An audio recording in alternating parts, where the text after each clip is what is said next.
Artlist.io.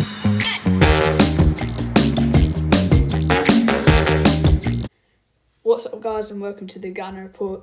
And before I talk about the game, just so you know, I'm still going to make the videos, even though I know a lot of people at school have found out.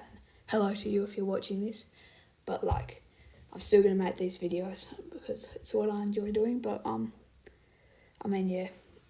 lot of people at school have found out, and it's not the greatest, but it's all good. Anyway, this game, it's one of those, I don't know how to explain. We just played horrid, to put it simple. We just played horrible.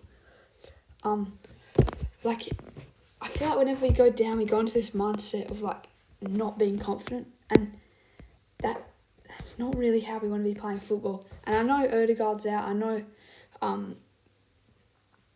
Partey's playing. Well, I would touch on Arteta's selection. I don't think playing Partey at right back was the right option. I think White had to play because you think about it, it worked against Liverpool, but just because it works against Liverpool doesn't mean it's going to work against every other team. And I think you always just have taking your best midfielder out of their best position, because Partey's been our best midfielder this season. And I feel like you've just got to work with what's been working well for the whole season instead of trying to be inventive, because I know we were inventive with Havertz and it worked, but I think Partey's just a midfielder because he doesn't have that endurance and that running ability to run all day, and I feel like White's more defensively stable, so I don't really see a point in playing Partey there. Maybe he was resting White, but White was fit, so I don't really see the purpose in that. And then Trossard played so bad, but we don't really have an option there. I feel like starting 1 year, I've been saying it for a couple of weeks, but now that I think about it, it's probably too much pressure to start. You probably could, but Trossard played poor, but I feel like 1 year he would be a little bit. He wouldn't be the best off starting just because of that inexperience. But we saw Wanyeri come off the bench fairly early in this game. I think 61st minute. That's kind of around what we want to see. And he played well. He was involved. He was a ball carrier between that midfield and the attack. I don't know what I had for him there, but Zinchenko coming on, actually, it wasn't bad. He lost the ball a few times, and that was poor, but he had more attacking intent. I think Havertz was poor. Saka was our only good player, I reckon. He was trying to create things, and I felt he had a few shots in that first half after we conceded, and our best chance was probably that cross he had to Rice, and Rice missed it, and that would have been such a good goal. But can I just talk about the Newcastle goal? What a goal it was.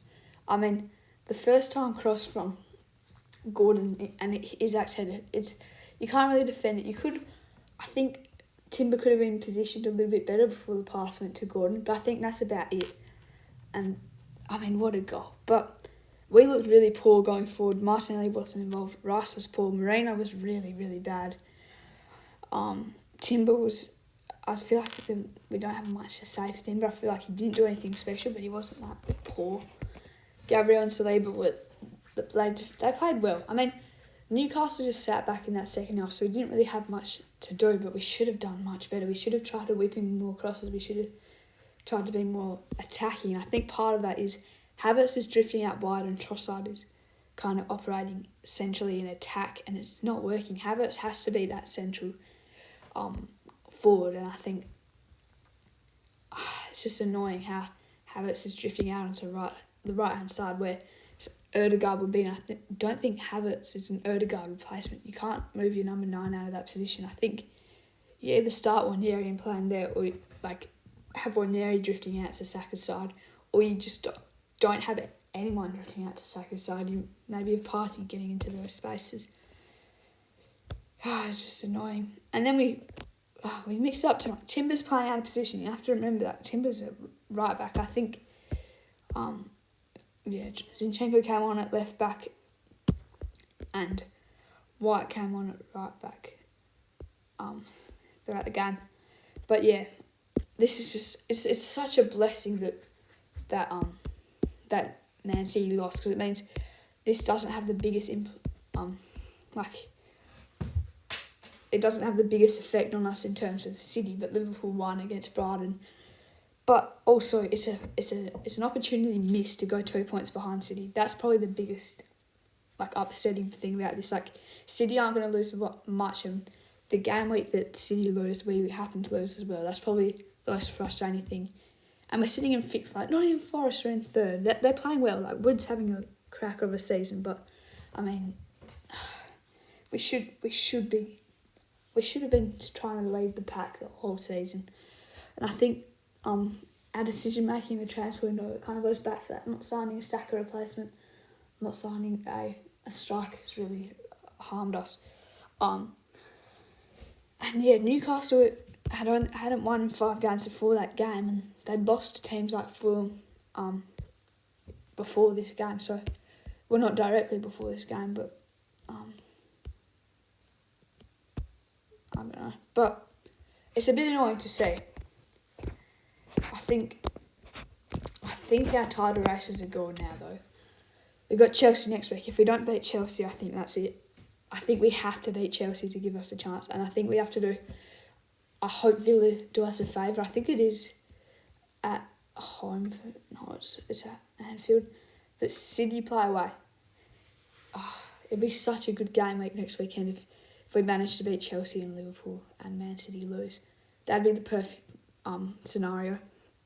But, I mean, we've put ourselves in this position.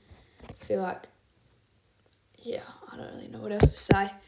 The only thing is Edu, I think he's moving on. So he's kind of ahead of, like, I don't know if he's on the board or not. I don't know too much about him. I know he makes key decisions in the transfer market, and it might be a good thing. It might mean we might be more, like, we might try and make bigger signings, be more aggressive in the transfer market with the new person, or it might just be the worst thing ever. We